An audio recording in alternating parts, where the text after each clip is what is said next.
Hello there, tired listener. Today, we are going to walk slowly through the Italian Renaissance. Very slowly. But don't expect anything like Michelangelo feeling inspired or Leonardo trying to invent something before his morning coffee. None of that here. Instead, you're going to wake up as an Italian lady, surrounded by silk layers of linen, suffocating social expectations, and a permanent scent of cheap perfume, trying to hide the fact that bathing was more of a rumor than a habit. Because being a Renaissance lady was exactly this. Living between luxury and discomfort, wearing clothes that look like works of art, but weigh more than your willpower. Perfumes that promise flowers but deliver only alcohol and regret. Hair carefully constructed to look natural, yet requiring 3 people to dismantle later. It is a day of rigid etiquette, limited breathing, and an absurd amount of cosmetics that definitely didn't pass any dermatological tests. And you are going to experience every detail calmly, perhaps too calmly. But before boredom does its job and sleep arrives, remember to click the bell so you don't miss any videos like this video, subscribe to the channel, and comment where you are listening from and what time it is there. I always like to know who is trying to sleep while discovering that Renaissance elegance was relative. And of course, click on the hype button. This helps this content reach other people who also have this strange habit of listening to historical information before sleeping. Now turn off the lights. Let's begin today's boring story. You wake up in a distant century, surrounded by the fabrics, smells, and expectations that form the fabric of your routine. The first sensation isn't exactly a glorious Renaissance dawn. It's the slight heaviness of a pillow that has seen more nights than you would care to admit. It's firm, lumpy, and carries that typical scent of linen stored in a cupboard that has never breathed. It isn't unpleasant, just historically dense. An aroma of, "It's been a long time since anyone moved this." It is a great way to start the day if the intention is to avoid getting excited. The room is silent, but not the comfortable silence you know today. It is a thick, stifling silence, the kind that seems to hold the air up against the high walls. You sense the brightness trying to force its way through the cracks of the narrow window, a shy light squeezed between wood and thick glass. If it were a good day, it might illuminate your mood. But hold on, we are in the past, and enthusiasm is not part of the morning routine. You try to move, just try, because the heavy and confident blanket decides you don't need to go anywhere anytime soon. It presses your body with the softness of a rolled-up rug, keeping you exactly where you were. And to complete the sleepwear, a thick, rough fabric full of good intentions holds your skin as if saying, "Don't rush. You don't even really want to get up." It's the kind of comfort that feels like an embrace until you remember that something called lightness hasn't been invented yet. The bed, although rich, is not luxurious in the modern sense. It is high because low beds are for those who don't have servants. It has a robust structure, dark carved wood, and a mattress made of refined straw mixed with feathers, a mattress that, in theory, should offer coziness, but in practice offers small, problematic regions where the straw has decided to clump together in silent protest. If you find a soft spot, congratulations, it is fleeting. Enjoy it while it lasts. Beside you, the canopy curtains hang heavy, half suffocated. They hold the heat of the night and also any smell that might have arisen while you slept. Aromatic oil in the hair, light sweat, old perfume on the pillow. It is a unique olfactory composition, the kind that today would be sold as historic essence in a niche shop. But in that moment, you just think that taking a deep breath might be asking too much. A soft sound interrupts the immobility of the room. Careful steps, the fabric of a skirt dragging across the floor, wood creaking with familiarity. The maid enters. You don't need to open your eyes to know she is there. Your body recognizes the routine before you do. She moves with precision, like someone participating in a ritual that happens every single day. And honestly, there is something comforting about being observed so early. At least, that's the thought you try to believe. The maid opens a crack in the window. The light enters, the fresh air enters too, although the word fresh is too kind. It smells of morning, of damp streets, of stoves starting to be lit in neighboring houses. It smells of human voices emerging little by little. You breathe and feel all of this pass through your nostrils with the delicacy of someone wiping a cloth over antique furniture. It is nature reminding you that it is already up and that you, unfortunately, should be too. Your body begins to wake up, not out of will, but out of resignation. You feel the slight stiffness in your shoulders, your neck begging for 5 more minutes, and your cold hands seeking the fabric of the blanket, looking for an excuse not to get up. But of course, you decide nothing. She decides. The maid gently pulls back part of the cover, revealing the cold that was hiding there. If there was a thread of hope of staying in bed, it has just been removed like a silver tray. You try to sit up. The movement is slow, almost ceremonial. The bed responds with a creak as if commenting on your personal life. And when you finally rise, you realize the accumulated weight of the night fabric still clinging to your body. It isn't absolute discomfort, it's just present. A daily reminder that freedom of movement isn't exactly your specialty, but to be fair, at least you are alive in the Renaissance. That's already a good start. The maid adjusts your pillow, organizes the folds of the sheet, and pulls the canopy curtain back, revealing the rest of the room. It isn't as big as you imagined as a child, but it is decorated enough to show that you were born where you should have been. Colorful tapestries with mythological scenes, chests of carved wood, a cabinet with bottles of oils and aromatic waters. Almost everything in it seems to have been made to impress or to accumulate dust in an elegant way. You touch the floor with your feet, cold, firm, definitely awake. The stone steals the heat immediately, reminding you who is in charge. The maid approaches with that respectful but tired look, the same one you see every day. And she says something light, like, "Good morning, my lady," in the tone of someone who knows that no day really starts good. And you answer in silence, because speaking so early would be asking too much of your nervous system. Meanwhile, the light continues to enter, slowly illuminating the walls, highlighting tiny particles in the air, creating that semi-ethereal atmosphere that only old houses manage to have. The kind of light that seems to promise a productive day, until you remember that half of your energy will be spent wearing fabric, but every era has its priorities, and yours decided that posture is more important than mobility. You take a deep breath for the first time, or try to. The heavy air, mixed with the fragrance of dried flowers that the maid hung the night before, enters your lungs slowly. It's the kind of aroma that intends to be relaxing, but ends up just reminding you that someone tried to improve the smell of the room. A valid attempt. The result, the same as always. Still seated, you observe your hands, long fingers, trained posture. Nothing you do suggests informality. You exist in a disciplined manner, even recently awakened. It is impressive how society managed to transform even the first breath of the day into part of the performance. Not that you have a choice, of course, but it is too early to think about that. The maid approaches with a light cloth to begin your morning ritual, not hygiene yet. That is the subject of the next block of your life, but an initial care, almost a bodily warning that the day has officially begun. She places the cloth over your shoulder smoothly, as if saying, "Ready, now you are someone who is awake." And really, you have no way to escape the fact anymore. The entire room breathes with you.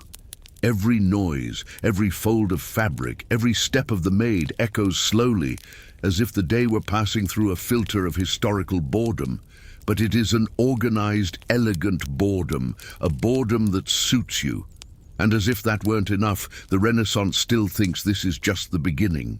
The waking up hasn't even finished settling in your body, but here comes the second layer of the day, hygiene, or at least the Renaissance concept of it, which is flexible, very flexible. The kind of flexibility that makes you think that perhaps the modern world exaggerates when it talks about self-care routines. The maid enters again. She brings a basin with water. Warm water? No, just water. And since it was used for several other things before reaching you, the most honest description would be water with a past. She places the basin on the small table as if presenting a sacred ritual. And in a way, it is. Here, not bathing isn't carelessness, it is prudence. Because too much bathing opens the pores, they say, and an open pore, according to the medicine of the time, lets in wind, disease, and spiritual bad moods. It is great how everything involving comfort is always associated with some mysterious risk. The cloth follows, a piece of fabric that has seen better days. It was washed, of course, but washed in the Renaissance sense of the word, which means rinsed near a river and left to dry in the air, whatever the air was carrying that day. You take the cloth, or rather it is placed in your hand, because ladies don't start the day doing things like holding cloths by themselves, at least not officially. The cloth touches your skin. The sensation is cold and damp, like touching the inside of a fruit, forgotten for too long. But you continue, because this is the bath. The first pass is always on the face. Not to clean, of course, but to reorganize the dirt into regions that don't bother you as much. The second is on the neck, the third on the chest. The logic is simple. Start from the top and go down as far as patience allows. The smell of the water rises. It is an aroma difficult to classify, something between ancient herbs and traumatic memories of utensils washed there yesterday. You breathe deeply out of habit, not will, and continue passing the cloth as if trying to erase traces of a crime you didn't commit. The maid watches, not out of malice, but because it is part of the job to verify if you are presentable. The word clean doesn't exist in this vocabulary, and honestly, wouldn't even be worth existing. She hands over another dry cloth, this time to finish. Finish is just an elegant name for rubbing the face until the skin decides to collaborate. You pass the cloth with light movements so as not to leave the skin too red, because too red looks like passion, and passion in the Renaissance is a sign of lack of control. It is curious how any natural emotion needs to be hidden behind fabric. With this stage finished, comes the more aromatic part. Aromatic in the historical sense. Of course, perfume. Here it isn't perfume as you know it. No bottles with spray nozzles, no complex floral notes. The Renaissance works with what it has. Aromatic waters, simple oils, and scented vinegars. The maid picks up a small bottle. Inside it is a slightly cloudy water, smelling of rosemary, or perhaps just something that wanted to be rosemary, but was born in the wrong climate. She wets her fingers and dabs it on your neck, behind your ears, and a little on your wrist. The gesture is delicate, as if applying something very sophisticated. The smell, however, lasts little, very little. Just enough to fake freshness for a few minutes. Then comes the scented vinegar, a quick touch on the cloth wiped over the hands. It isn't pleasant nor unpleasant, it is just strong. The kind of smell that tries to convince the world that you made an effort. And deep down, it is true, you really did make an effort. The last touch is the oil. Some ladies prefer to avoid it because it can leave the skin too shiny. And too much shine in the Renaissance is like lighting a sign saying, "Look at me." But you have no choice. Your skin woke up somewhat dry, and dry skin cracks. Cracks turn into gossip. And gossip lasts much longer than any perfume. The maid dabs a small drop on your arm. It is a simple oil, probably olive, mixed with some herb that survived the cooking process. The smell is discreet. You take a deep breath. It is almost pleasant, almost. And of course, while you go through all this, what doesn't happen is implied. Immersion baths. That is something for special occasions, medical recommendations, or truly rich people. And even then, done with caution, as if the body were coming into contact with invisible danger. It is impressive how water in this period has more of a reputation than half the noble families. Hair hygiene doesn't come now. That is a subject for another time of day, when you have available hours and enough emotional energy to face the saga of oils, braids, mild pain, and patience. For now, it is enough to adjust the sleeping cap and prepare the scalp for the next stage. You finish cleaning your face, adjust the cloth, take a deep breath and observe yourself. Not in a clear mirror, but on the surface of the water itself. The image ripples, distorted, full of shadows. You look like a blurred version of yourself. The good side, you can't see enough details to worry. The maid takes a step back. She gives that professional look of someone who knows how to evaluate without judging, at least in front of you. You are ready, according to the Renaissance standard of readiness, which translates to, you smell of perhaps herbs, your skin isn't shimmering too much, and the cloth removed enough to deceive from a distance. You stand up slowly, not because you are tired, although you are, but because Renaissance fabrics have their own opinion. And if you get up too fast, something will catch somewhere and knock everything over, starting with your dignity. Standing up slowly is strategy, not elegance. The room is brighter now. The morning light invades, highlighting all the particles suspended in the air. The light itself seems to evaluate you too, as if saying, okay, it will do. And we haven't even reached the hard part of the day. The bath was just the foreplay. The Renaissance is a master at making you think one stage is difficult, only to remind you that the next is always worse. And it is now, exactly in this moment, with damp skin and patience already at the limit of acceptable, that the maid releases the phrase that defines the transition. "My lady, we need to start the hair." But you take a deep breath, not because you are ready, but because you have no alternative. The hygiene cloth has barely dried on your face when the maid is already positioning the chair for the next ritual of the day. It isn't an invitation, it is a warning. A warning that now begins the stage where your head will remember that it was born with nerve endings. You sit because sitting is your only option when the dressing table is staring at you, as if saying, "Let's see how much you can take today." The maid loosens your sleeping cap with the calm of someone who knows that any sudden movement can generate new knots. She lifts the fabric slowly, like someone revealing something precious, and indeed she does reveals it. Your hair woke up exactly the way you imagined, an indecisive volume, trapped in itself, completely indifferent to social expectations. At least someone here still has personality. She runs her fingers through the hair to assess the situation. Her expression says it all. The situation isn't good, it isn't terrible, but it is in the uncomfortable limbo between light work and work that requires patience. The kind of assessment that always ends in pain for you, not for her. The wooden comb appears. It is beautiful, crafted, almost elegant, and totally incapable of handling what it is about to face. The maid starts combing slowly, and the first pull already reminds you that the Renaissance loves challenges. Nothing like starting the day with a physical reminder that beauty here costs more than time. She combs once more, and the pain rises up your neck with the gentleness of a sermon you didn't ask for. It is a constant annoyance that doesn't quite become unbearable, but doesn't go unnoticed either. The maid continues, because mild pain stops no one from following the schedule. The aroma of oil begins to spread when she opens a small pot. It isn't perfume. It is a simple oil used to tame the strands and give a minimum of discipline to the hairstyle. It smells of herbs, but not the good herbs.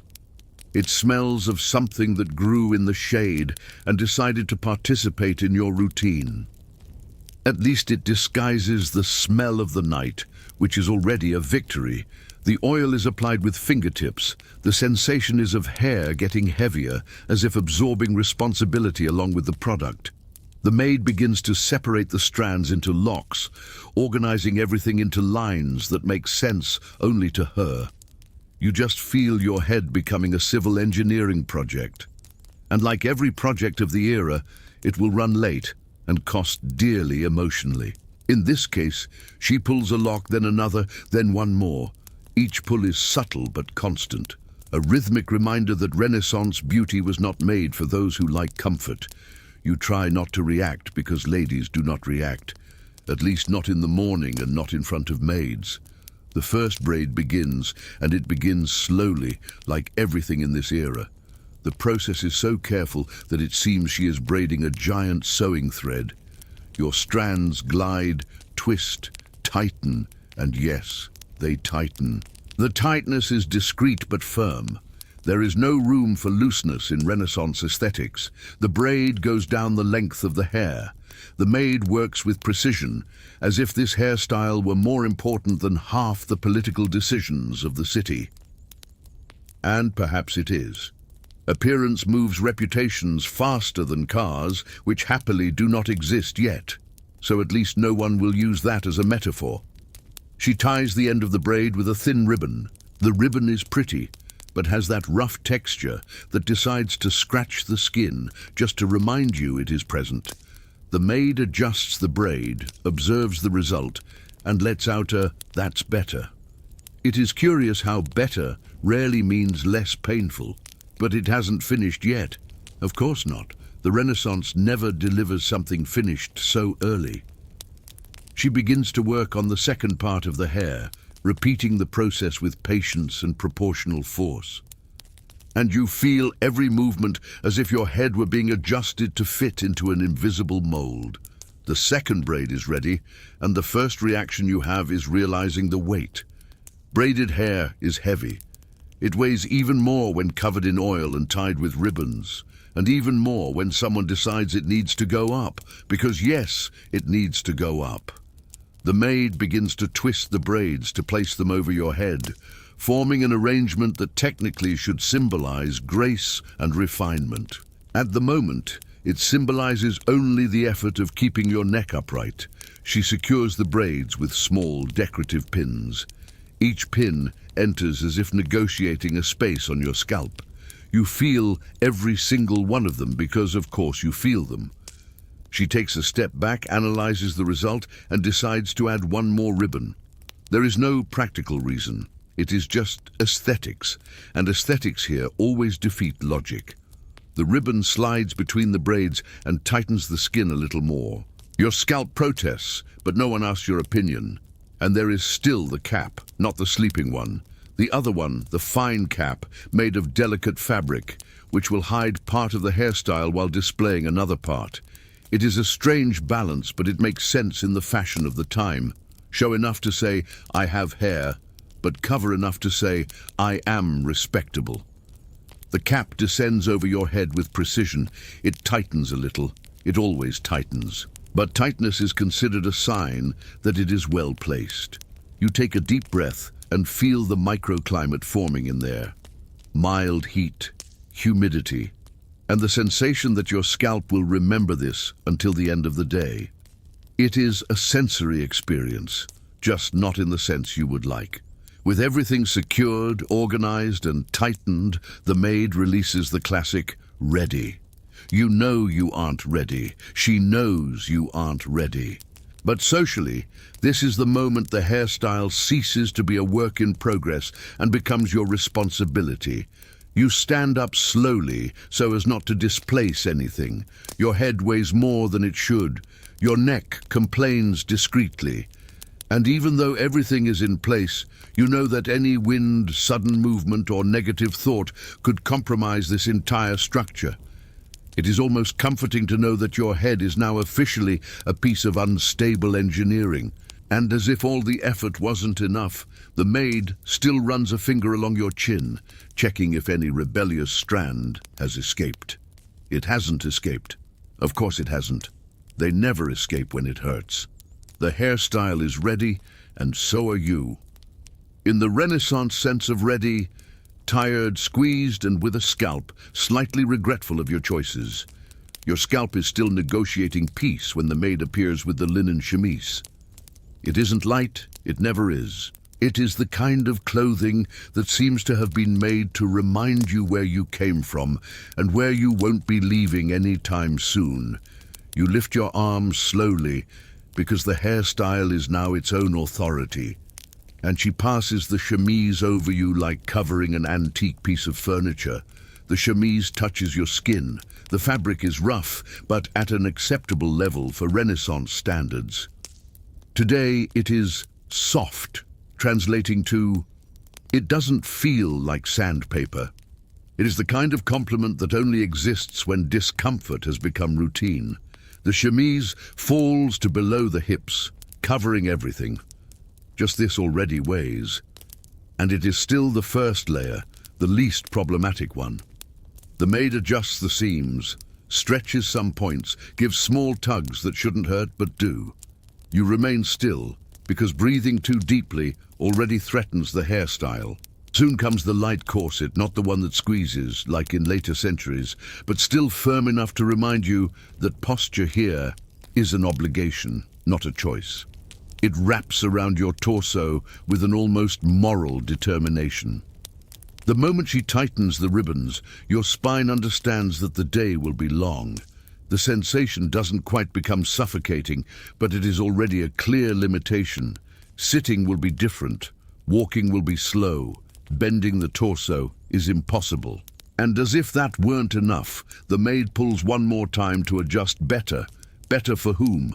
No one knows. Over this base comes the first underskirt made to give volume. It is heavy, despite being just the bottom one. The fabric hits your legs with a discreet impact, warning you that you won't see your feet for the rest of the day. Perhaps that is positive. This way you don't have to blame yourself for not being able to walk fast. The second underskirt arrives right after. This one already has more body, more fabric, more presence. When she settles all the volume, you feel your center of gravity change, and change for the worse. There is no elegance when half your weight is distributed in layers that don't let air pass. The maid circles around you while adjusting every fold. She works like someone setting up a large tent. And honestly, the comparison is fair. The more she organizes, the clearer the reality becomes. You are the pole, and the clothes do the rest. It is a type of protagonist role no one asked for. The overskirt, now yes, begins to define your appearance. The fabric is rich, heavy, with complicated patterns. It isn't comfortable or light. It shouldn't be. An important lady needs to draw attention from afar. The overskirt fulfills this function by behaving like a small, walking noble screen. The weight increases a lot, something between 8 and 12 layers, depending on the fashion of the city and your family's ambition. Today you are at the upper limit, a joy for those who do not intend to move. With all this put on, your mobility is reduced to a theory. The maid asks you to take a small step, just to see if it sits well. You try, the foot advances 2 centimeters, the skirt doesn't move. It is like pushing a wall gently. She then places the detachable sleeves. These are small individual torches. Secured by firm ties, they look perfect, as long as you don't try to lift your arm above chin height. But lifting the arm is not something a Renaissance lady does spontaneously, so problem solved or pushed to the future. With each layer that enters, your body understands less the idea of lightness. The spine adjusts, the shoulders settle, and you slowly transform into a walking statue. An elegant statue, of course, an expensive statue, but still a statue. The tightness of the bodice and the weight of the skirts create a unique combination, a slight internal stifling. You feel the heat rise slowly, as if you were inside a mini greenhouse made of fashion and social expectations. It is hot, but not enough to faint, just enough to remind you that comfort is not a priority here. The maid circles you with that professional look, the same look a craftsman would have when adjusting a delicate chair. She gives small touches to the seams, lifts the hem, checks if the fabric isn't twisted. Every correction comes with a tug. Every tug comes with a warning for your body. Stay still. She places a thin belt, more decorative than useful. The belt serves to mark the waist that is already marked by the structure of the bodice. It is redundant, but Renaissance fashion loves expensive redundancies. If something doesn't make sense, but is beautiful, it is approved. You try to take another step. This time the skirt moves a little. Not enough to say you are walking, but enough to affirm that it is possible. Of course, provided you are willing to use the energy of 3 meals. The volume around you creates a strange sensation. It is like walking with a personal security perimeter. People don't get very close, not out of respect, but because physically they can't. It is an unexpected advantage in a life full of predictable disadvantages. The maid comments that the fabric looks beautiful in the morning light. You nod because agreeing with words requires air, and air is rationed. The bodice doesn't squeeze too much, but it squeezes enough to remind you that deep breathing is not a daily option. Breathing moderately is the new normal. She finishes everything with a small adjustment on the shoulders, like someone closing an expensive book. The outfit is complete, or at least complete enough for you to be seen. Seen in the Renaissance sense means approved to exist in public without causing destructive comments. You look down, or try to, the volume prevents it. Your field of vision boils down to fabric, ribbon, and embroidery. Your body is in there, but not exactly accessible. The maid takes a step back, observes one more time, and gives that discreet nod of approval. You are assembled, organized, and duly limited. And she drops the phrase that always comes after the end of dressing. Let us continue. As if one couldn't realize that there is still much ahead. With the layers of clothing finally settled on your body, or rather, with you settled inside them, the maid only needs to look at your face to decide the next step. There is no pause, no respite, just the natural continuation of a process that never ends. And of course, if the goal is to look composed, someone needs to guarantee that your expression doesn't reflect what is actually happening in there.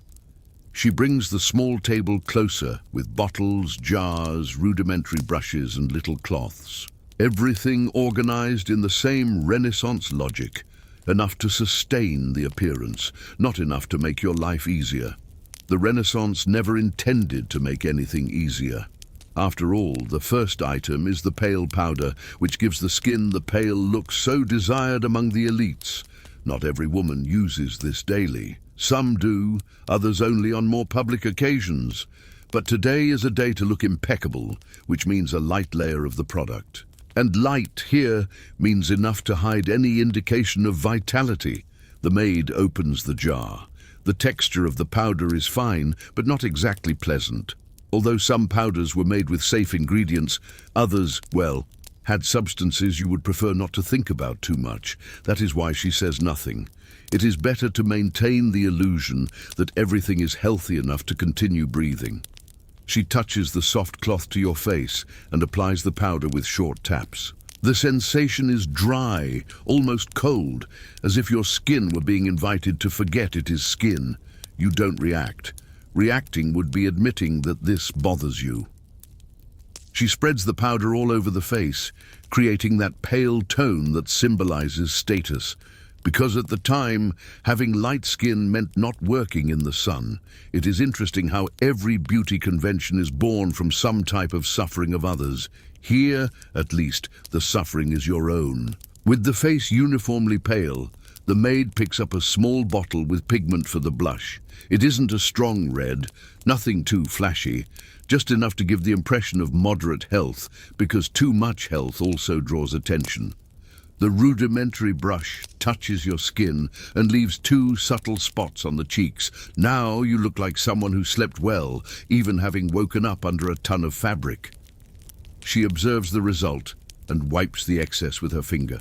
It is a quick touch, firm, practical, no theatrical delicacy. Working with a lady's face is like painting an expensive wall. It requires precision, but without sentimentality. The art is in the effect, not the process. Next, she picks up small tweezers. It isn't to design eyebrows, it is to adjust the hairline, highlighting the forehead, which continues to be a symbol of refinement, although less exaggerated than in the 15th century. Today, the ideal is a clean forehead, not an exaggerated one. You feel small pinches as she removes some hairs from the front part. It is uncomfortable but fast, the kind of pain that doesn't quite bother, but doesn't go unnoticed either. The maid steps away a little to analyze the frame of the face. She seems satisfied. You aren't sure if you are, but opining is not part of your duties. And even if it were, speaking now would require moving muscles that just gained a new mineral layer. Movement is always a cost. She then picks up a small bottle with aromatic water, probably rose water or something similar. The smell is soft, discreet, almost non-existent, which at the time is already an excellent quality. The maid wets a cloth and gives light touches to your jaw and neck just to add freshness. Freshness is generous. In practice, it is just the smell of a plant trying to be a flower. Then comes the scented vinegar, this time applied only to the hands. She rubs a little on your fingers and palms, because female hands must look cared for, even when hidden by fabric all day. The vinegar has a strong aroma, but bearable. It is the kind of smell that implies you tried, and trying in this period already puts you above many people. She finally picks up the light oil used to give a small, controlled shine to the skin. Not on the forehead, obviously, because shine there is a sign of carelessness. The oil goes on the temples and cheekbones, creating a minimal point of light, exactly enough so it doesn't look like you spent the dawn crying. Crying, by the way, would ruin all this work. It is not recommended. The process continues with a final evaluation. The maid brings her face close to yours, observes if the powder is even, if the blush is balanced, if any strand is out of place. It is a type of silent and inevitable inspection. You try to keep a neutral expression, not because it is elegant, but because any movement might open cracks in the powder. She makes a last adjustment to the contour of the cheek with the dry cloth, a quick, precise gesture. It is official. Your appearance is within the Renaissance standard. Of course, that doesn't mean you feel comfortable. It only means that the discomfort is now aesthetically organized. The maid puts away the bottles one by one. The table becomes orderly again as if nothing had happened there. You remain still, waiting for the final confirmation, because this ritual doesn't work without the validation of the one who assembled your entire face. She finally says, "Ready," but not in the modern sense of "we are finished." It is the Renaissance ready, the one that means you are presentable enough to face other people just as uncomfortable as you. And for some reason, this is considered a success. There is still a small detail. She picks up the cloth and passes it gently over the chin and sides of the face, removing any excess that might shine too much under the daylight. The gesture is quick, almost automatic, but it is enough to remind you that from here on out, even the sun can accuse you of being poorly made up. When she finishes, you breathe slowly, not because you are relaxed, but because the combination of powder, oil, and blush requires caution. Your expression is aligned with the expected aesthetics. Your body is aligned with all the layers that bind it, and your head is aligned with the discreet and constant pain of the hairstyle.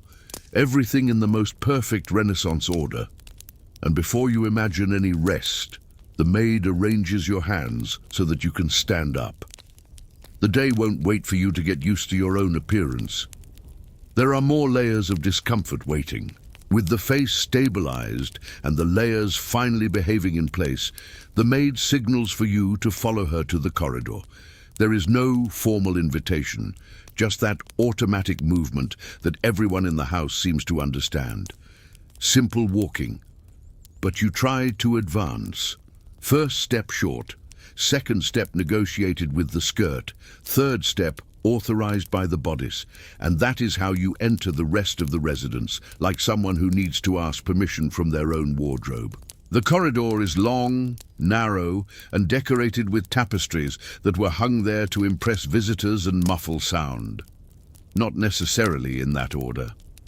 The air inside has a characteristic smell of Italian noble houses.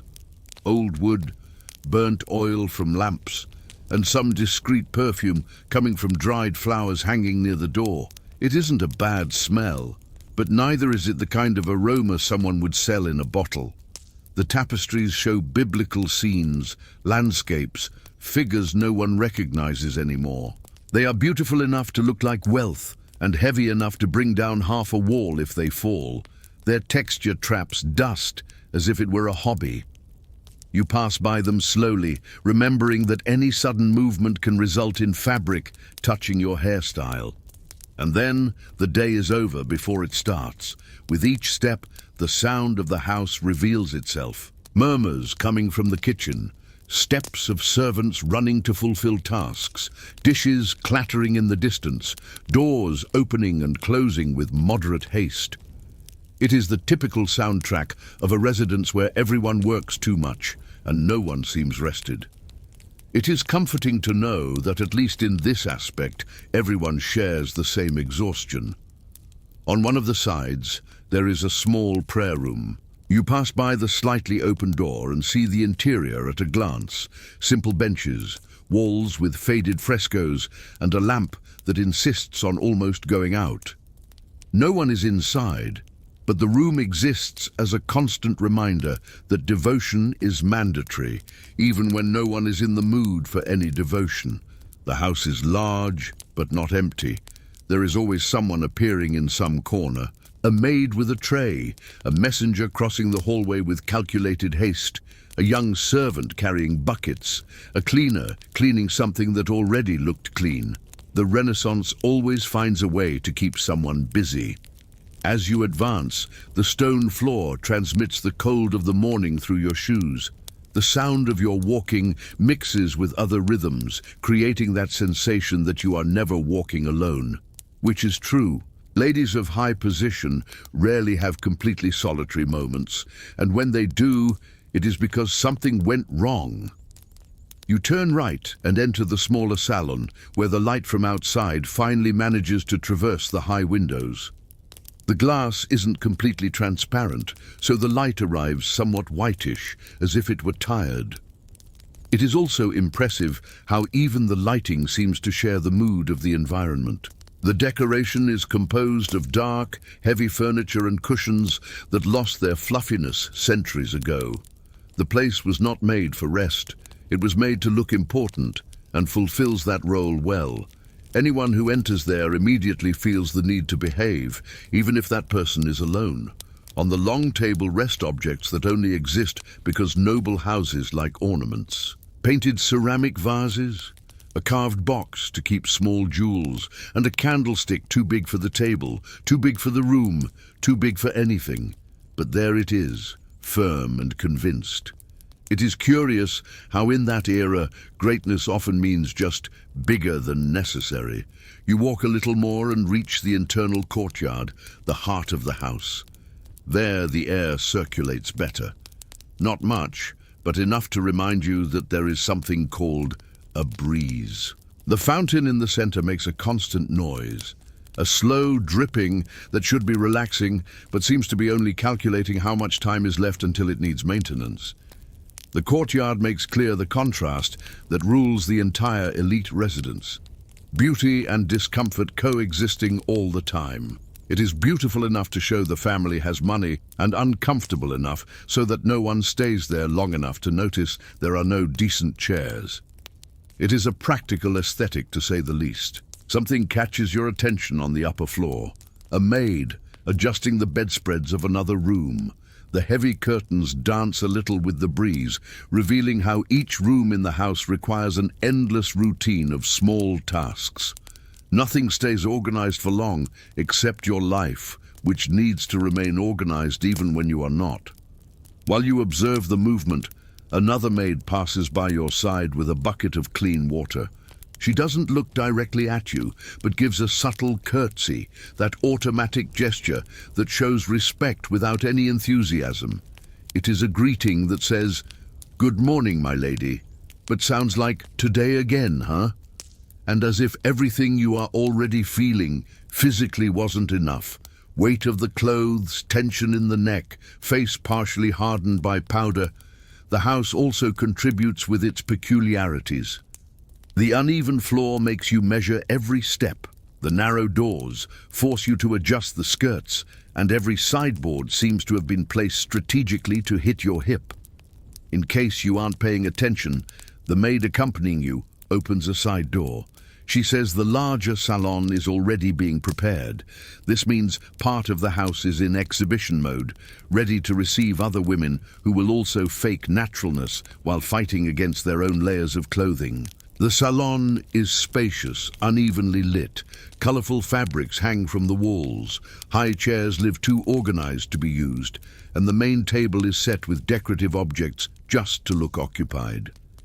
It is that kind of environment where you enter and immediately feel you should be more dressed up, even though you are already carrying half the furniture on your body. The smell inside mixes wood, heavy fabric, dry herbs, and the slight perfume coming from the windows open to the garden. A smell that doesn't aggress but doesn't invite either. It is neutral. There was an effort to make everything pleasant, and the result is exactly that. Effort. And walking in this place still requires concentration. Every movement needs to calculate the weight of the skirt, the proximity of the furniture, the unstable hairstyle, the posture that cannot drop. It is like crossing a labyrinth where the biggest enemy is your own clothing. The maid adjusts your sleeve, makes a last adjustment to the waist, and whispers that everything is in order. Of course it is in order, because nothing else could be done. The most anyone could try now would be to increase the ventilation of the salon, but that would open space for dust, and dust is debated as if it were a political issue.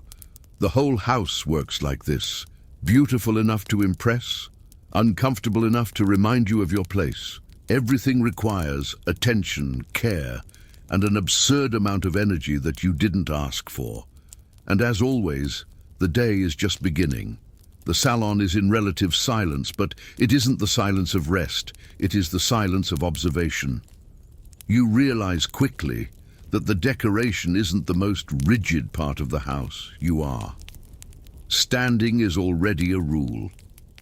The spine needs to be straight, chin neither too high nor too low, hands joined in front or resting calmly on the skirt. Anything outside of this looks like carelessness. You cannot rest your weight on just one leg, cannot cross your arms, cannot drop your shoulders. Your entire body is a walking social message, and everyone knows how to read it. Sitting isn't sitting, it is composing. You descend slowly into the chair because descending quickly with this amount of fabric is a recipe for disaster. When you settle, feet stay together, knees discreet, torso still. There is no leaning back. Leaning back too much is a sign of sloppiness, and sloppiness here is practically a moral defect. Comfort is always the first thing to be sacrificed. Walking is not locomotion, it is choreography. The steps are short, calculated. Not because you want to look delicate, but because stretching too much means tripping on some layer or dragging the hem of the skirt on something you shouldn't. Arms almost motionless, hands close to the body, no loose swinging.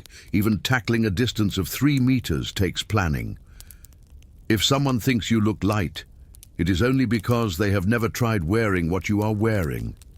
Gestures are limited. The hand can rise a little to greet, wave slightly, adjust a fold of the clothes, but no movement can be abrupt, too wide, or seem anxious. Touching your hair constantly is frowned upon, touching your face too much as well. The ideal image is that of someone who exists in slow motion all the time, without haste and without spontaneity. You don't converse with the environment. You carefully occupy the space they allowed you. And since you are here immobile, trying to exist without seeming too alive. A pause. If you reach this part of the night carrying 8, 9, who knows, 12 layers of imaginary clothing, listening to all this lying there, you can already reciprocate with a very simple gesture. Leave a like, subscribe, and comment where you are listening from. It doesn't hurt a bit. Unlike Renaissance posture, conversations follow the same pattern as the controlled posture. You speak of safe things, family health, someone's marriage, state of a harvest, a new embroidery, a visitor who arrived in the city. Nothing too deep, nothing too personal, nothing that could become an unpleasant subject if repeated later. The goal is to fill the air, not reveal anything. It is impressive the amount of words necessary to say nothing at all. When other ladies approach, you smile moderately, never showing too much enthusiasm, never seeming completely indifferent. They ask polite questions like, "Have you been well?" or "Does your mother remain strong?" Everyone knows the honest answer would be different, so you return the standard. "I have, thank God. She remains so." The truth isn't forbidden, just not welcome. Passive-aggressive comments hide in the middle of this polite discourse. A phrase like, "Your dress seems looser today," can mean everything. From "you lost weight" to "they fixed that seam badly." Another like, "Your color is great today," can be a compliment or a criticism of the other times when it wasn't. It is almost a game, except for the detail that no one is having fun. The gaze is another tool. You learn quickly not to stare directly for too long. It can seem like a challenge or undue intimacy, so you alternate. Look away, look again. Pretend you notice something in the tapestry. The whole exchange lasts a few seconds, but carries more intention than half the sentences spoken there. Whoever errs in the gaze doesn't err in the conversation. They err in reputation. There is also the silent order among the women. Who speaks first is usually the one of slightly higher position. Who comments last is the one who likes to close the conversation with something that stays in memory. Your role most of the time is to maintain balance, neither drawing too much attention nor disappearing completely. You aren't there to be the center. You are there to be proof that the house functions. Behaving near men has its own rules. Beside your husband, you need to be respectful, attentive, but without interfering. You don't answer directly when someone addresses him about business. You stay a little behind or discreetly to the side. If some distant relative starts a conversation, you answer with short, polite sentences and go back to observing. Loud laughter here is almost always reserved for those who can afford the luxury of being criticized and ignoring it. When a more important guest enters the salon, the whole atmosphere changes subtly. Posture adjusts, tone of voice drops half a level. Phrases gain more formality. You make a small bow with your head without exaggerating. Exaggeration of humility is also frowned upon. Nothing can be too much. The secret is to seem controlled the entire time, even when the dress squeezes more than your patience. You realize with time that existing in this space is a constant form of performance. The way you hold the glass, how you get up from the chair, how you listen to a story without interrupting. All of this is observed and commented on later, in another room, in another visit, on another day. Your name circulates much more because of your behavior than because of anything you actually think. Even silence has protocol. Staying quiet can be a sign of modesty or lack of interest. If you speak too little, you are seen as dull. If you speak a little beyond, you can be called inconvenient. So, you choose the uncomfortable middle ground. Speak enough not to be forgotten, but never enough to be remembered for the content. It is a refined skill, saying almost nothing in 30 sentences. Meanwhile, the body participates in the theater. The hand needs to rest in the right place. The gaze needs to react at the right time. The tone needs to rise a little when someone tells something supposedly funny, even if you don't find it funny at all. You laugh lightly, without showing many teeth, without tilting your head too much. It isn't laughter, it is a sign of social functioning. The rules of decorum even include how you position yourself in the physical hierarchy of the space. Don't sit in the central chair. Don't occupy space that would be reserved for someone more important. Don't take the initiative to lead anyone. If you are invited to lead something, to walk in front, for example, do it slowly, as if you were still almost refusing. Exaggeration in one's own importance is a social sin that no one forgives. Throughout this whole process, a part of you tries to follow what is being said. Another part is busy with parallel calculations. If the sleeve is aligned, if the skirt isn't twisted, if the hairstyle is still firm, the result is a permanent state of discreet alert. You aren't relaxing, you are managing damage. And it is curious how none of this is formally explained. No one sits with you and says, etiquette is like this. You learn by observing, being corrected in small comments, seeing what happens when another woman errs. The most effective example is always someone else's misfortune. After a long sequence of careful sentences, contained gestures and calculated smiles, you realize you are tired without having technically done anything. The body didn't run, the arm didn't lift weight. The mind didn't solve a concrete problem, but the energy went away, just sustaining this presence that can never fail. Existing would have already been enough. Here, existing correctly is the hard part, and as if living according to this etiquette wasn't work enough, comes the cherry on top. You need to be educated to sustain all this without seeming lost. Read what you can, play what you must, embroider what they expect, answer without wavering, because behavior is only half the story. The other half is what you know how to pretend to master. If behavior is already a spectacle you need to stage all day, education is the script no one lets you choose. It isn't made for your curiosity. It is made to keep you useful, presentable, and preferably silent in the right tone. The room where you study doesn't look like a place of study. It looks like an expensive waiting space. A table, chairs, a lute leaning against the wall, some books that cannot be touched without authorization, parchments kept with exaggerated care. If someone enters by surprise, they will think it beautiful. They just won't imagine the boredom that lives in there. Today's lesson begins with music. Not for you to express yourself, of course. It is to train the kind of music that can play while other people talk about things you don't decide. The maid brings the lute, places it on your lap with care, as if it were too fragile to be with you. Holding the instrument isn't difficult. Difficult is playing properly, neither too slow, nor too elaborate, nor too cheerful. You learn small melodies that come and go, always similar, always predictable. It is almost as if the music had been made not to draw any attention. And in fact, it was. Your fingers hurt a little. The wood isn't soft. The strings weren't made for comfort, and no one is worried if your hand will get tired. You need to repeat the same sequence until it becomes an automatic gesture. After that, you play without thinking, which is convenient. Thinking about something else becomes even more interesting than the music itself.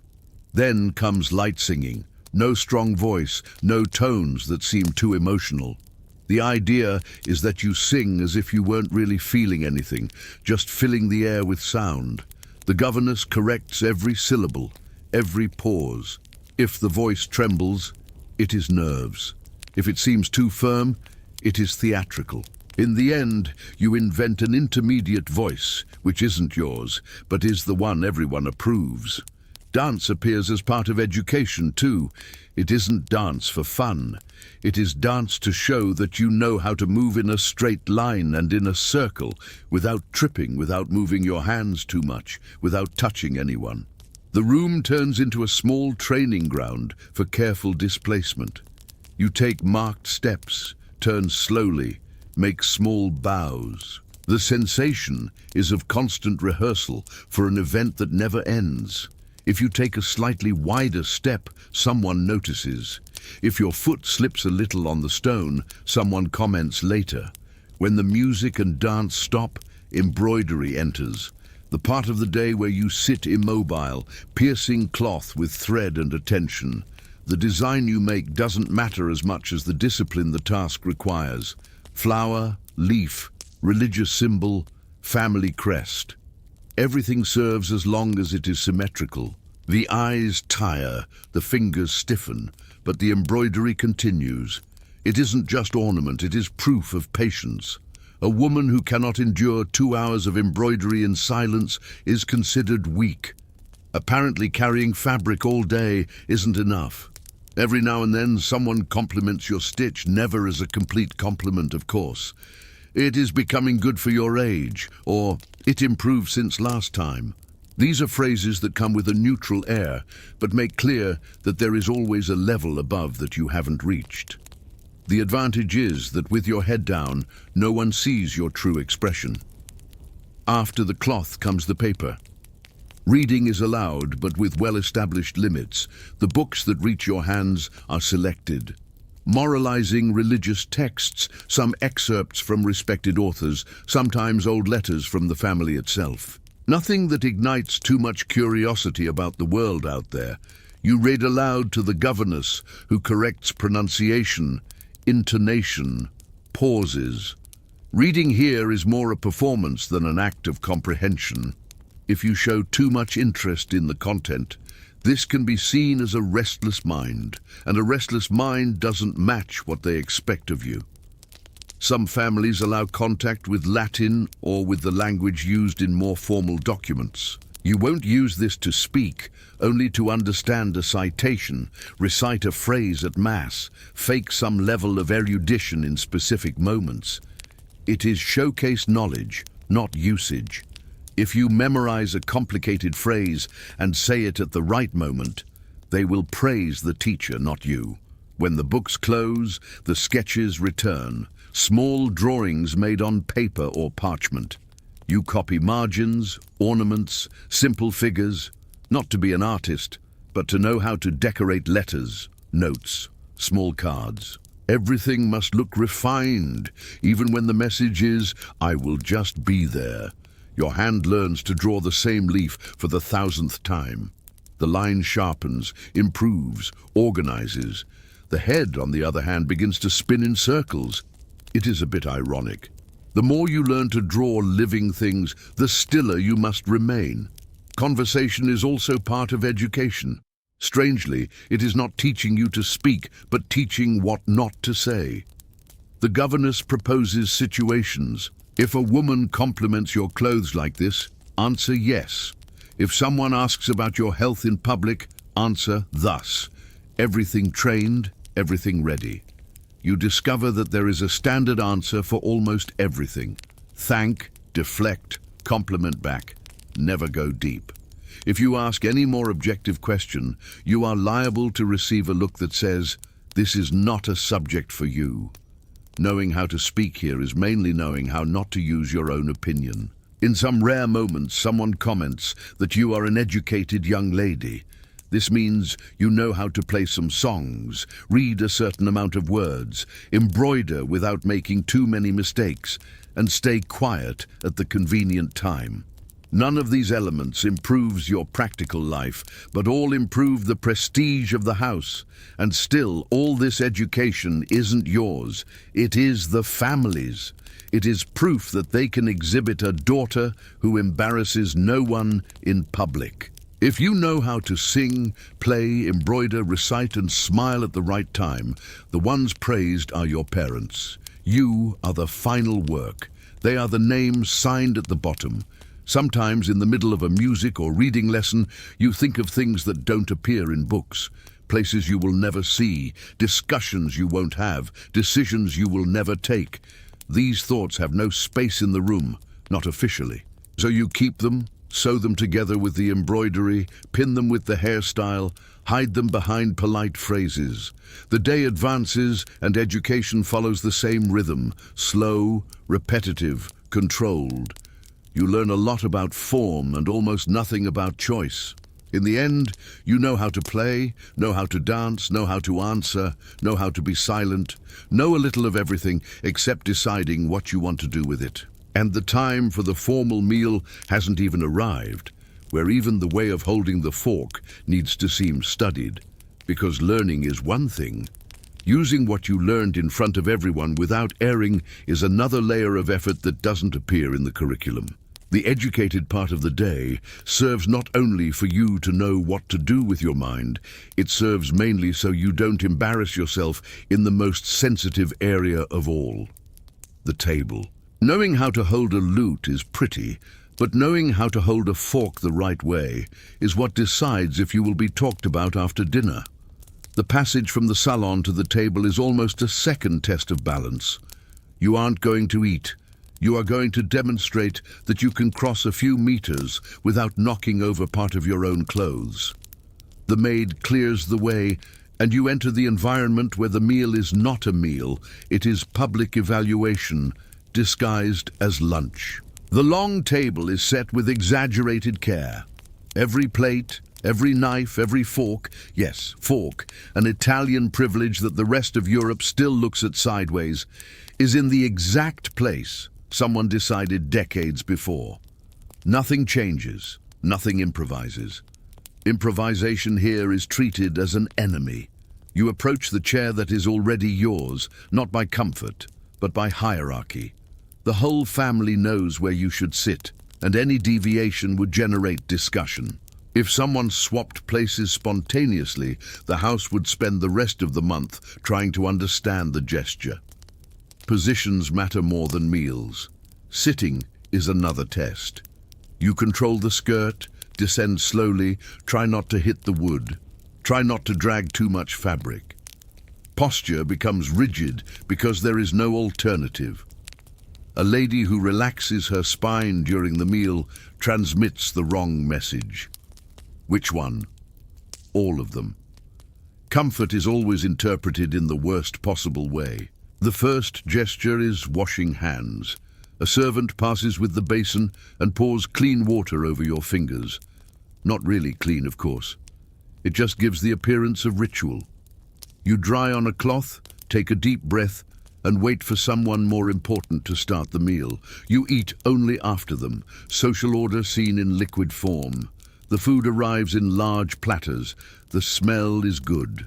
Hot broth, cooked vegetables, seasoned meat, fresh bread, but you don't react too much. Because demonstrating enthusiasm for food is almost admitting that your internal world has human needs. The Renaissance prefers that you pretend to live on light and etiquette. You hold the fork with care, no squeezing too much, no shaking the hand. The fork helps bring small pieces to the mouth. Always small, always clean, always silent. Eating too fast looks like hunger. Eating too slow looks like affectation. The perfect balance is the hard part. Like everything here, even chewing comes with an implicit manual. Conversation begins while the dishes circulate. Everything neutral, everything lukewarm. A lady comments on the state of health of another family. Someone mentions an upcoming trip. Someone talks about the weather. It is a constant exchange of phrases that say nothing, but need to be said. The void here is content. You look discreetly at the others. See a hand tremble a little when cutting bread. A fork slip on the edge of the plate. Someone laugh half a second louder than they should. These micro-errors do not go unnoticed. Older ladies collect these observations with the same affection they collect embroidery. Nothing is forgotten, especially what doesn't matter. The wine arrives, served with moderation. You take small, spaced sips, only after the food. Drinking before the dish looks like impatience. Drinking during can look like nervousness. Wine isn't a drink, it is part of the theatre. One more object you use with calculated precision. The flavors are good, better than any common meal in the city, but savoring deeply is a luxury no one admits. You eat slowly, observe the table, maintain the proper expression. Internally, you are tired. Externally, you are perfect. It is a type of discrete exhaustion that only exists when eating requires more energy than walking. When the main course is finished, Small portions of fruits, cheeses, or light sweets arrive. You eat just enough to be polite. Showing too much desire is inappropriate. Refusing completely is strange. Moderation is law. Everything here is control. In the end, no one comments on the taste of the food. They comment on behavior. Who spoke too much? Who spoke too little? Who smiled at the wrong moment? Who dropped a crumb? Who squeezed the fork too much? In other words, no one had lunch. Everyone was judged. And still when you get up, you feel the meal didn't give you energy. It only consumed the little that remained. And the day continues walking slow, heavy, full of rules you need to follow without breathing too deeply. Leaving the table doesn't mean the pressure is over. It just changes format. Food leaves the scene, social life enters, which is basically the same level of effort, only standing up, with more conversation and less cutlery.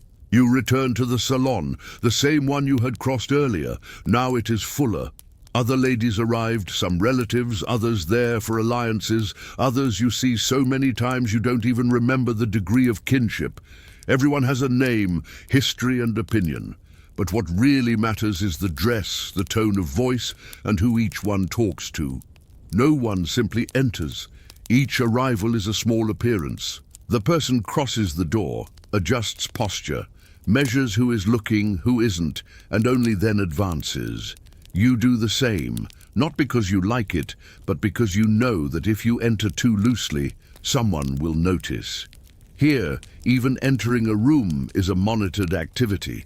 Conversations start in small groups, 2, 3, 4 women together, no one very distant from the other, all speaking low enough to seem polite, loud enough to be heard by those who matter. It isn't spontaneous, it is choreographed, only without anyone admitting it. You approach one of these groups, don't arrive speaking, stay close, listen, wait for someone to notice your presence and include your name in the flow. One of them looks at you, gives that trained smile and says something like, "Ah, we were speaking of," just to signal that now you are part of the circle. It is the social equivalent of being added to a conversation where you didn't ask to enter. The themes follow the script as always.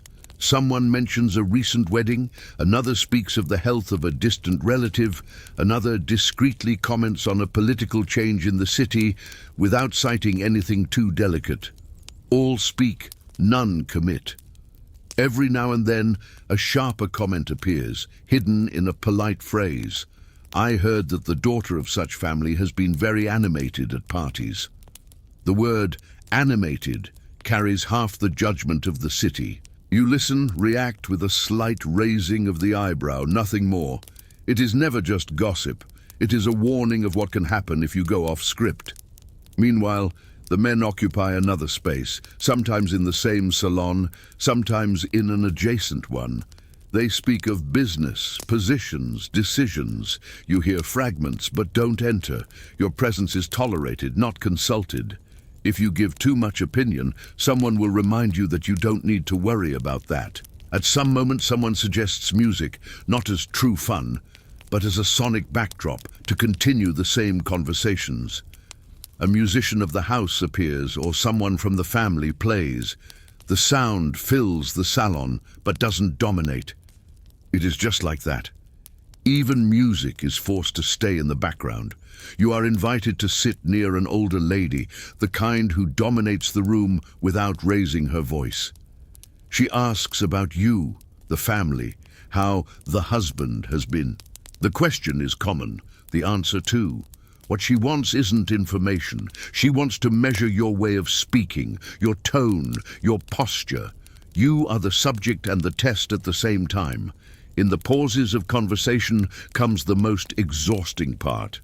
Being observed in silence. No one comments on anything directly, but you feel eyes evaluating the hairstyle, the combination of colors, the way you hold your hands. If everything is right, no one speaks. If something is wrong, someone will speak later with another person in another house. In the background, some new visitors enter. You don't know them well, but that doesn't stop you from smiling, as if you did. A neutral smile is the factory default there. They aren't exactly fake, just standardized. Every now and then the obligation arises to show hospitality, ask if someone is comfortable, if they need something, if the journey was long. None of this is because you can actually resolve the situation. The servants resolve it. You administer the discourse, not the practice. Opinions arise, but carefully packaged. No one says, "I didn't like it." They say, "It is curious." No one says, "It is exaggerated." They say, "It draws attention." It is an entire language based on not saying what is really thought, just pushing the message until the other person understands on their own. You learn fast, or suffer by proxy. Seeing other ladies is also an exercise in involuntary comparison. You notice who is wearing more expensive fabric, who repeats a dress, who refined the hairstyle, who widened the neckline, who looks more tired than they should admit. No one talks openly about this, but everyone keeps the list. When some prestigious visitor is present, the whole salon adjusts the volume. Phrases become more formal. Laughter becomes more calculated. Conversations change subject if someone gets too close. You perceive this change as if the air became different, heavier with intention. No one orders this done. The house already functions like this on its own. Sometimes they ask you to play a little music or read a small excerpt of something. It isn't for your pleasure, it is a demonstration. You are the living example of the house's good breeding. Play, read, smile, return the instrument. If you err, they will say there was a lack of dedication. If you get it right, they will praise your parents. Circulation through the salon is also measured. Staying too long with the same people can look like preference. Circulating too much can look like anxiety. You alternate, spend time with a group, then move calmly, as if you just happen to stop somewhere else. Nothing can seem planned, although everything is. After many polite sentences, contained laughter and calculated looks, you realize you haven't done anything concretely useful. You didn't embroider, didn't really read, didn't decide anything, didn't rest, just were there available and correct the entire time. And that is the point. In the social life of the salons, you don't need to be interesting, you need to be adequate. The rest, if it appears, is almost an accident, as if being observed inside the house wasn't enough. There is still the outside, and the outside comes with more rules, more eyes, and of course the same 8 to 12 layers of clothing you have been carrying since early morning. The decision to go out isn't yours. It is the family's, the husband's, or some commitment that requires presence. It could be mass, a quick visit to another noble house, or accompanying someone on a walk that has zero relation to your will. You only find out after you are already ready, which is ironic, because you never stopped being ready for someone to use you as part of the scenery. Getting to the door is already a mini challenge. Stairs with firm steps, skirt hem too wide, shoes that were made to look adequate, not comfortable. You descend slowly, holding the banister or the hand of a maid, not because you are fragile, but because any stumble transforms into a long story in the mouths of others. Falling is human. Falling in public here is negative social resume. From the gate out, the city presents itself with less filter. Stone streets, some narrower, others with greater movement. People of various social layers passing, selling, carrying things. The contrast is obvious. You move slowly with excess fabric, while half the people pass in a much more practical rhythm. Every step is a calculation. The skirt cannot drag too much on the ground. The shoe cannot catch on a loose stone. The body cannot sway too much. You walk as if you were always about to pose for a portrait that is never painted. You can't forget that you aren't there to commute, you are there to be seen. The path to the church is usually direct. Even so, it is long, not by time but by the number of glances, some discreet, others less so. Women observe the clothes, the fabric, the cut, the hairstyle. Men evaluate from afar, almost always, without disguising much. Servants pass and look away, but also notice. You turned into a walking reference, and that wasn't even the goal. Entering the church has protocol. You decrease the pace even more, adjust expression, control the gaze. It isn't the moment to examine who is there. It is the moment to look devout enough. Kneeling with so many layers requires technique, not faith. You fold the body in stages, as if trying not to break an internal structure that cost dearly. The bench is hard, the position is static, and the bodice reminds you all the time that breathing deeply is not a good idea. The Mass happens at a rhythm that wasn't thought for those tied up inside. Words pass. You answer what you have to answer. Make the sign you have to make. The goal isn't to feel anything, it is to show that you are there. Even inside the church, observation continues. Beyond any religious thought, the parallel circuit exists. Who arrived? With whom? Who didn't come? Who has an expression too tired? Who has new clothes? Who dozes off? You are part of this showcase, whether you like it or not. Sanctity here shares space with mental comments. When the Mass ends, no one simply gets up and leaves.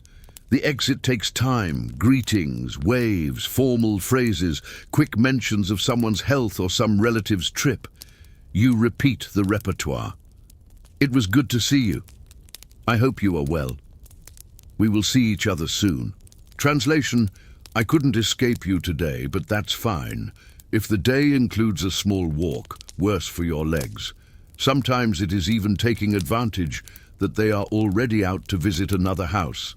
Make a pass in a square. Be seen in a central point of the city. You don't choose the destination, you just follow the movement. The streets weren't planned for wide skirts. Groups of people squeeze for you to pass. Transport carts try to swerve. Some loose animal crosses the path, and you need to pretend that none of this threatens your stability. Each meter seems more a test of endurance than a walk. When you enter another residence, the process restarts. Greetings, posture, polite conversation, automatic comparison of fabrics and furniture. It is the same dynamic as inside your house, only with different furniture and new people to evaluate you. In all these external environments, the logic is the same. The body never relaxes. Shoulders attentive, neck firm, eyes carrying that balance between I see everything and I don't intrude on anything. You adapt because not adapting means being talked about. And in this world, becoming a subject is never a compliment. On the return, the path seems longer, not because it is distant, but because fatigue has already accumulated in the knees, the lower back, the soles of the feet. You return home in the same controlled rhythm, enter through the same gate, smell the same familiar scent. Outside was public judgment. Inside, you return to private judgment. The difference is that out there you were the lady of that house. In here, you return to being someone's permanent project and are still wearing all the layers on your body. And just when you think the day's effort has reached its limit, comes that detail no one mentions when praising Renaissance dresses: the climate. Italy forgives neither the clothes nor you. The heat appears first as a slight annoyance, a discreet sensation of stifling between the internal layers. This is before you remember you are wearing something between 8 and 12 pieces of overlapping fabric. None of them were designed to breathe in the modern sense of the word. The Renaissance doesn't work with comfort, it works with appearance, always appearance. You try to walk and realize the body heats up entirely from the inside out. The clothing holds every degree of temperature, as if making a collection. The linen heats, the silk heats, the brocade seems to store heat for sport. Eventually, even the bodice turns into a small portable bonfire. Natural ventilation even exists, but it doesn't solve it. Open windows let air circulate, but hot air circulating doesn't change much. And of course, you can't simply fan yourself with just anything. That would be inelegant in the Renaissance. Even suffering must follow protocol. Sweat appears discreetly hidden under the layers. You feel it behind the neck, on the chest, on the hands, but none of this appears to the eyes of others. And for some reason, no one considers this an advantage.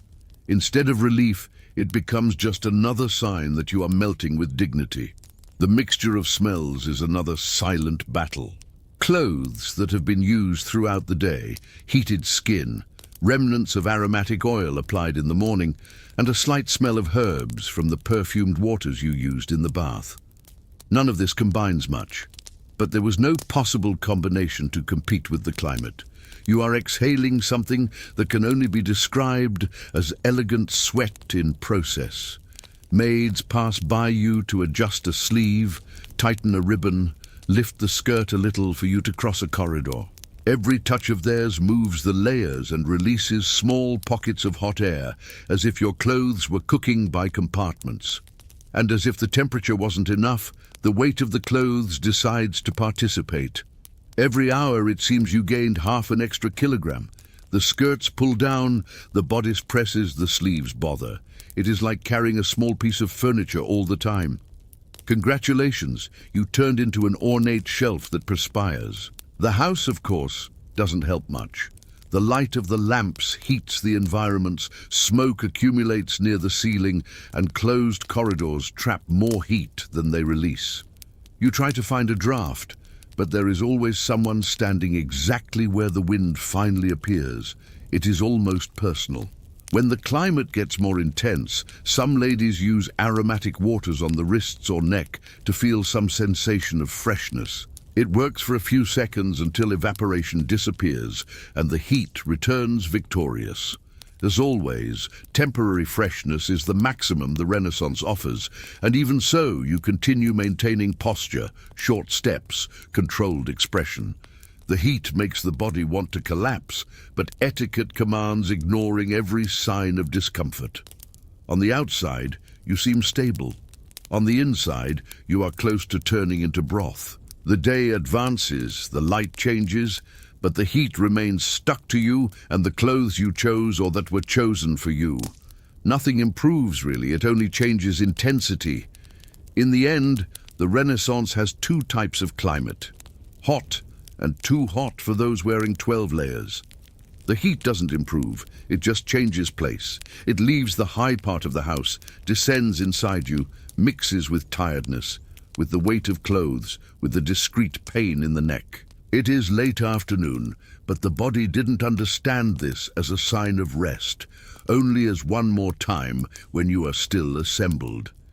That is when someone decides you can finally ease up a little. Not because they worry much about your well-being, but because no one wants a lady fainting in the room from excess fabric. Fainting is even acceptable, but only on specific occasions. Today is not one of them. You return to the room with steps that no longer have the will to fake lightness. The maid accompanies you. She looks at you like someone evaluating a heavy object she will have to dismantle piece by piece. Neither of you is excited, but both know what needs to be done. The first thing to go isn't exactly the weight, it is the image. She starts messing with the detachable sleeves, unties, unhooks, pulls carefully not to tear the fabric. Each loosened bow is 1 centimeter more freedom in the arm. Nothing spectacular, but after a whole day, any free movement seems almost luxurious. Almost. It isn't yet. She places the folded sleeves on a chair. You feel the air touch slightly more directly on the skin of the forearms. It isn't as fresh as you would like, but at least now it is possible to lift the hand without feeling the shoulder will catch. It is a minimal advance. The kind of advance no one sees, but your body thanks in silence. Then the maid starts dealing with the layers of skirts. Not all, of course, that would be daring, but one of the internal layers can be removed, and that is what she does. She lifts the weight, seeks the right tie, releases, spins around you, as if removing a piece from a wooden structure. When the internal skirt finally comes off, you feel the immediate difference. The external hem remains heavy, the volume is still there, but a part of the tightness in the legs decreases. Now you can take a step without feeling you're dragging half the house along. You aren't light, just less immobile. The top clothes remain, the bodice remains, but the body finally breathes a little better. Not much, just enough to remind you that there is a theoretical concept called comfort, albeit distant. Only then comes the most delicate part, the hairstyle. The pain in it isn't acute, it is accumulated fatigue. Your scalp has been in a state of surrender since early morning. The maid positions herself behind you, and her expression is that of someone preparing to dismantle something that took a long time to assemble. She starts with the needles and pins, one by one. Some come out easy. Others seem to have decided to live permanently in your head. With each removed needle comes a small relief and a small tug of memory of what the whole day was. Your hair isn't loose yet, but it has already begun to be returned to you. The braids descend slowly, undone in stages. The hair that was trapped in rigid curves now falls in less organized strands, full of marks from knots and turns. The sensation is strange. Part of you feels relief. Part feels new weight at the roots, as if relearning to exist without the support of pain. When the last turn is undone, the head seems bigger, not because the hair grew, but because it finally occupies space again. The maid runs her fingers through the strands, not with sullen delicacy, but with the practical care of someone who needs to separate knots without ripping out half the scalp. She isn't there to pamper you, she is there to keep you functional. After removing the bulk, she takes a damp cloth, the same warm and resigned water as always. It isn't a bath, it is a light wash. The cloth passes over the nape, forehead, behind the ears, removes excess oil, a little powder, a little of the day. Not enough for you to feel truly clean, but enough not to think you turned into an abandoned decoration piece. You feel the cold fabric on your face for a few seconds and almost find it pleasant. Almost. Next, she dries with another rougher cloth, and the good sensation ends right away. The Renaissance never lets any pleasant sensation last long. She then brings slightly lighter clothing. It isn't truly light, just less heavy than the previous one. A less voluminous skirt, a slightly less rigid bodice, a fabric for domestic use, not exhibition. You change, with her help, the set you used all day for this reduced version of your armor. The weight decreases not by half, but by a perceptible fraction. Your shoulders complain less, knees thank you, the lower back lets out an imaginary sigh. Even so, you aren't at ease. You continue dressed to be seen, just by a smaller audience. The room, at this time of day, has the mixed smell of everything that passed there. Clothes, skin, oil, damp cloth, stored fabric. The light no longer enters as strong through the windows. It isn't a pretty scene, it isn't dramatic. It is just the logical end of a day that demanded too much from the body for almost nothing concrete. The maid gathers the pieces you took off, sleeves, internal skirt layer, small used cloths. Everything is folded and stored in silence, as if the clothes also needed to rest from the effort of holding you up.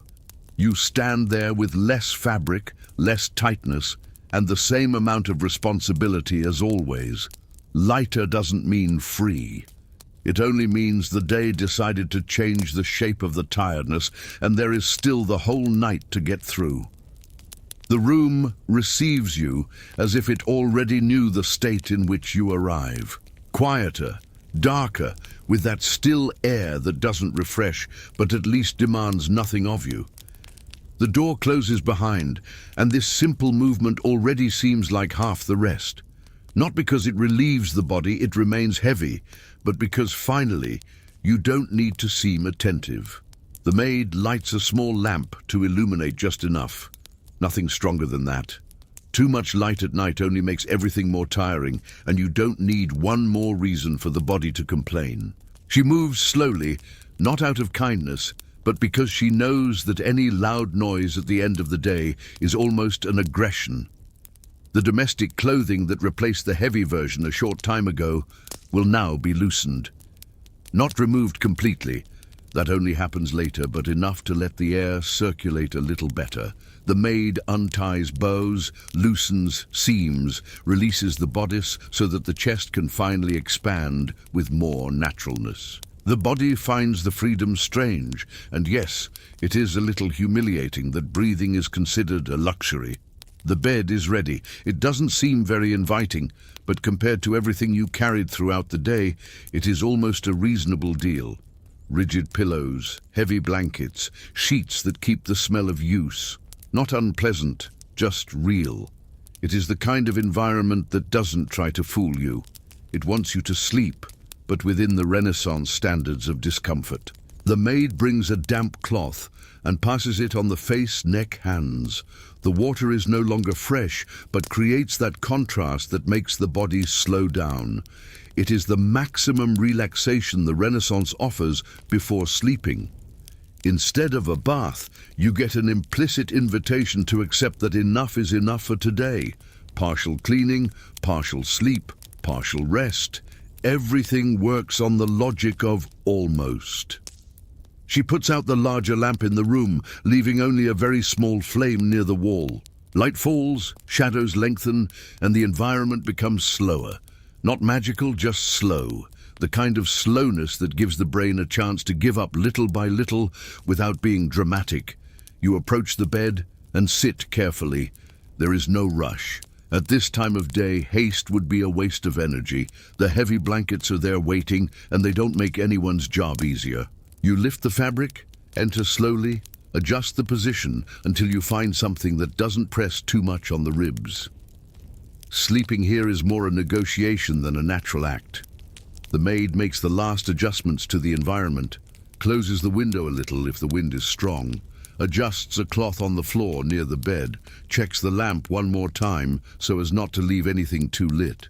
She doesn't talk, doesn't ask anything.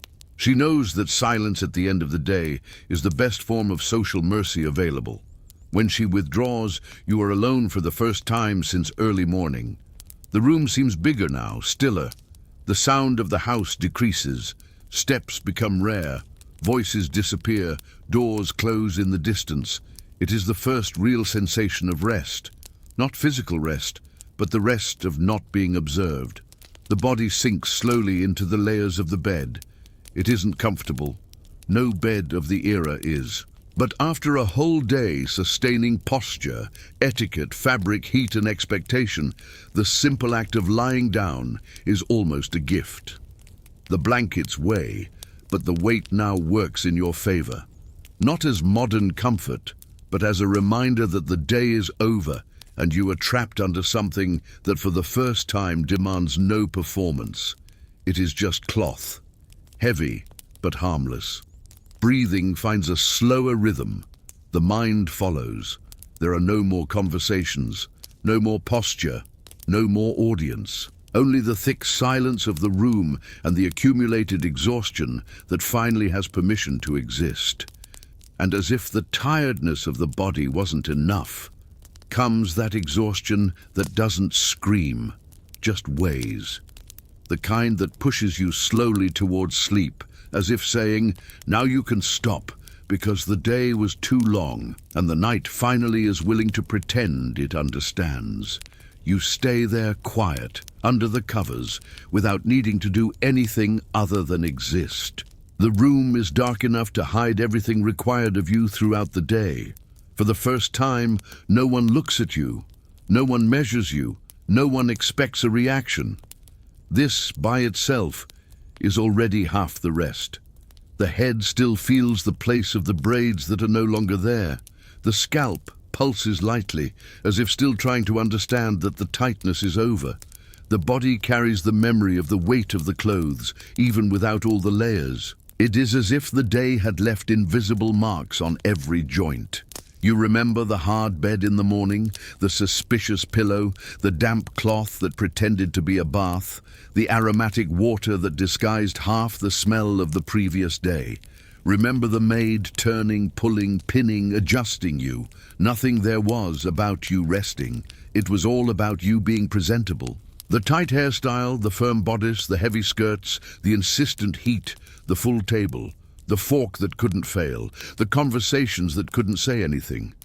All this parades slowly in your head, while the body finally doesn't need to keep up. The routine was long. The result in the end is just well-arranged tiredness. The house is quieter now. Steps decrease. Doors stop banging. Voices no longer call anyone.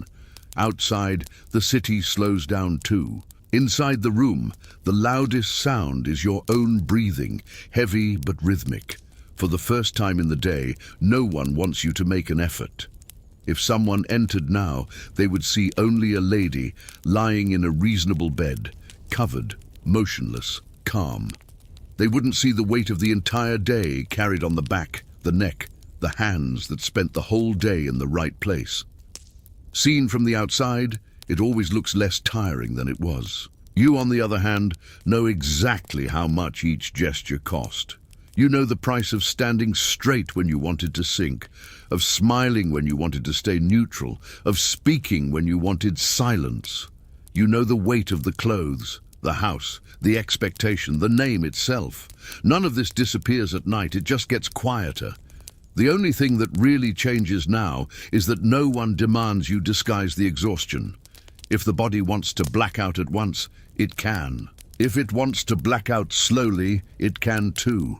There is no protocol for how you will surrender to sleep. It is the only moment where there is no right way to be tired. Breathing gets a little slower, thoughts less sharp, images of the day start to mix. The salon, the church, the table, the corridor, the courtyard, the comb, the cloth, the bodice. Everything shuffles into a pile of memories without force. Sleep enters like the rest of the day, without asking for an opinion. And if tomorrow you have to repeat everything, the body will complain, but it will do it, because that is how the world was set up for you. For today, at least, it is over. For today, no one observes you anymore. Now it is just you, the weight of the blanket, the silence of the room, and this tiredness that finally doesn't need to be elegant. Good night, tired listener, and until next time, sleep with a tired story.